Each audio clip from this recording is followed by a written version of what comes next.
Hi hello welcome to our channel Wow Foods and blogs.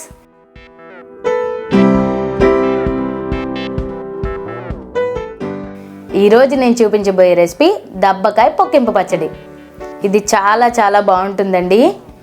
టిఫిన్స్కి, రైస్లోకి చాలా బాగుంటుంది. ముఖ్యంగా ఇడ్లీలోకి అయితే అదిరిపోతుంది. ఇప్పటికీ కొన్ని ఊళ్ళల్లో హోటల్స్లో మనకి దబ్బకాయ పచ్చడి అనేది వేస్తూ ఉంటారు. ఇప్పుడు అది ఎలా చేయాలో చూసేద్దాం. Let's start.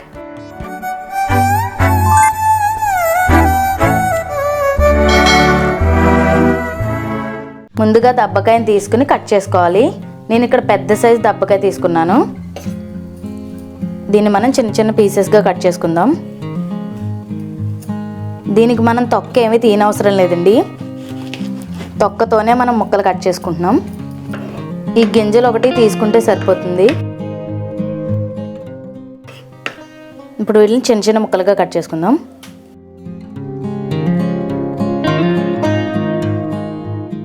తొక్క తీయట్లేదు కదా, చేదు వస్తుందేమో అనుకుంటారేమో. లేదండి, మనం ఉడకబెట్టేస్తాం కాబట్టి ఎలాంటి చేదు అనేది రాదు.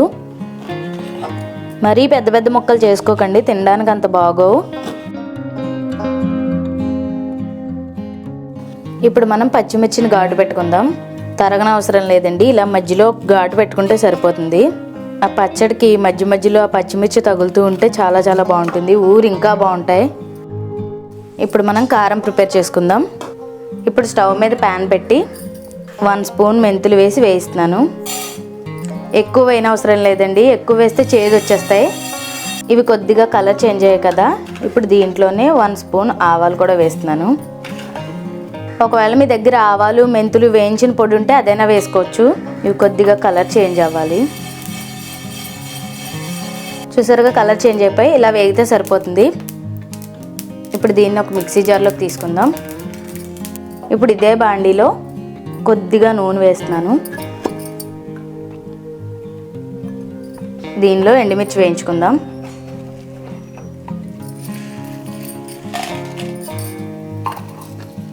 మీ కారానికి సరిపోయేంత ఎండుమిర్చి వేయించుకోండి.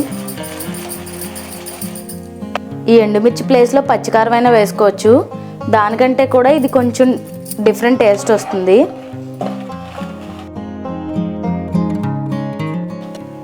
చూసారుగా, ఎర్రగా వేగిపోయి దీన్ని కూడా మిక్సీ జార్లోకి తీసేసుకుందాం. అవి బాగా చల్లారిన తర్వాత పొడి చేసుకోవాలి. ఈలోపు దబ్బకాయ ముక్కలు ఉడకబెట్టేసుకుందాం.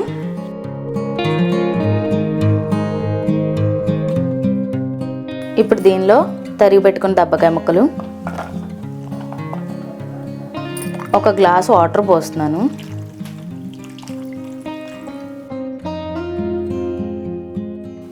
అలాగే కొద్దిగా పసుపు. ఇప్పుడు స్టవ్ వెలిగించి ఉడికించుకుందాం. నేను ఇక్కడ రాచిప్పలో చేస్తున్నాను కాబట్టి అన్నీ వేసిన తర్వాత స్టవ్ వెలిగించాను.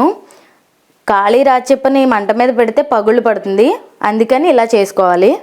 ఇప్పుడు దీన్ని మూత పెట్టి ఉడికించుకుందాం.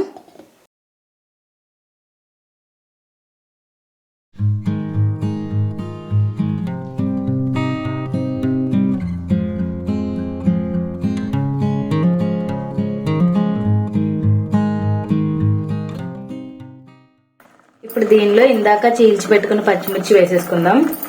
పచ్చిమిర్చి ఫస్టే వేస్తే ఏమవుతుందంటే మనకి తొక్కల్లా వచ్చేస్తుంది, అందుకని ఇప్పుడు వేసుకుని ఒక్కసారి కొద్దిగా ఉడికిస్తే సరిపోతుంది.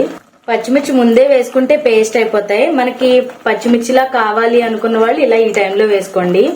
ఇలా మధ్య మధ్యలో కొరుక్కుని తింటే బాగుంటాయి. దీన్ని కొద్దిసేపు ఉడికిస్తే పచ్చిమిర్చి ఉడికిపోతాయి.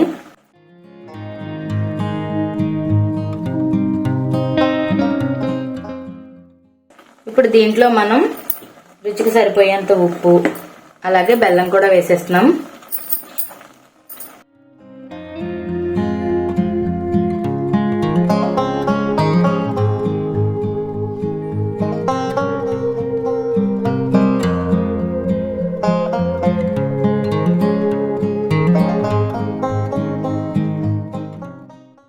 బెల్లం కొద్దిగా ఎక్కువగానే పడుతుంది. ఎక్కువగా వేస్తున్నాం కదా, తీయగా అయిపోతుందేమో పచ్చడి అని అనుకోకండి. పులుపుకి తీపికి కరెక్ట్గా ఉంటుంది. బెల్లం కరిగేంత వరకు 1 నిమిషం ఉడికిద్దాం. ఈ ఉడికించినప్పుడే ఒకవేళ నీళ్లు ఎక్కువైతే ఆ నీళ్లు వంపకండి, అలాగే ఉంచేయండి. కారం అది వేసిన తర్వాత మనకి కొద్దిగా చిక్క పడుతుంది. నీళ్లు మాత్రం వంపకండి. బెల్లం కూడా బాగా కరిగిపోయింది కదండి, కలర్ కూడా చేంజ్ అయిపోయింది. బెల్లం వేయడం వల్ల ఇదిగో చిన్నగా పాకంలా కూడా వస్తుంది. ఇప్పుడు దీంట్లో మనం ఇందాక ప్రిపేర్ చేసుకున్న కారాన్ని వేసేద్దాం.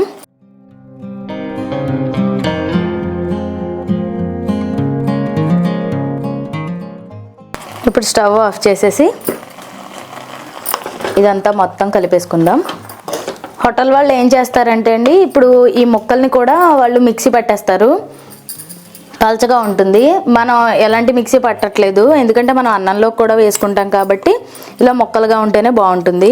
మీరు దీన్ని టిఫిన్స్లో తింటాము అనుకుంటే కనుక దీన్ని పేస్ట్ చేసేసుకోవాలి. దీనికి పైన ఎలాంటి పోపు అవసరం లేదండి. దీన్ని ఒక రోజు ఊరిన తర్వాత తింటే ఆ పచ్చిమిర్చి టేస్ట్ కూడా అదిరిపోతుంది అనమాట. పుల్ల పుల్లగా కారం కారంగా చాలా బాగుంటాయి.